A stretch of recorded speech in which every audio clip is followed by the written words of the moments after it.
quoi vraiment congolisons la République démocratique du Congo, comme vous le voyez ici, CLRDC. Congolisons la République démocratique du Congo. Il y a quelqu'un qui m'a posé la question, est-ce que c'est la même chose comme au temps de Mobutu en 1971 de la zarianisation?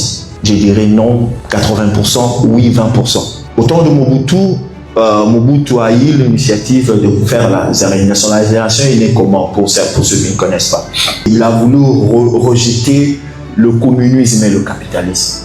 Il a dit, nous allons créer une république à la façon de notre culture, à la façon africaine, au modèle africain. C'est comme ça qu'il a voulu rejeter le capitalisme et le communisme. Et de cela qu'est née la zarianisation. Bon, malheureusement, la zarianisation se basait beaucoup plus sur la nationalisation des entreprises privées qui appartenaient aux étrangers. Le méfait de la zarianisation a fait que pendant longtemps, nous avons souffert économiquement. Dans notre cas de figure maintenant, pourquoi congolisons la RDC? Je vous ramène historiquement à la Chine. Prenons l'exemple de la Chine. La Chine a connu un moment précaire. La Chine a connu la domination des Occidentaux et surtout la domination du Japon. Et eux-mêmes, les Chinois, quand tu leur poses la question, ils te diront, nous avons connu un siècle d'humiliation. Un siècle, pendant 100 ans. Ils étaient abattus, ils étaient dominés, assujettis. Mao Zedong, c'était un révolutionnaire qui a créé en 1900, si je ne me trompe pas, en 1949, il a créé la République populaire de Chine. Et en créant la République populaire de Chine, je crois 10 ans, 15 ans, 20 ans plus tard, vers les années 65-66, il a dû faire cette révolution. On appelait ça la révolution culturelle prolétarienne. La révolution culturelle prolétarienne, je voulais seulement dire, nous allons nous ressourcer à notre culture. Nous allons nous ressourcer à nous-mêmes. Et nous allons faire de la classe de travailleurs, la classe prolétarienne, de riches ou de gens qui seront très très actifs économiquement en Chine. Et pendant 10 ans, 20 ans, ils se sont enfermés eux-mêmes. Ils ont travaillé, ils ont bossé, ils ont travaillé, bossé.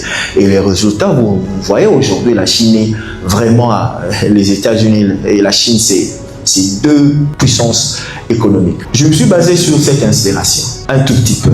Je dis, dans notre cas de figure, nous avons connu 75 ans, 75 ans de colonisation belge. 75 ans. Et Mobutu est venu au pouvoir en 1965. Il a fait 32 ans au pouvoir. Et quand il est parti, on a eu une influence étrangère.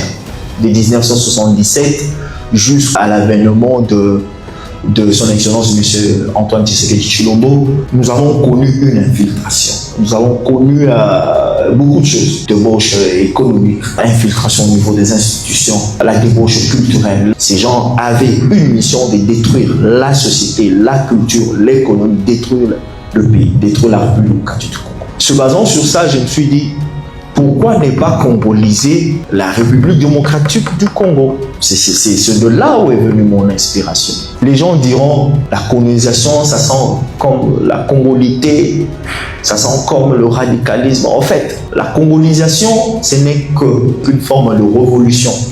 Cette révolution culturelle et cette révolution économique. En d'autres termes, si vous voulez parler de la congolisation, la République démocratique du Congo, il faut voir la révolution et le nationalisme. Deux mots. Pourquoi le nationalisme?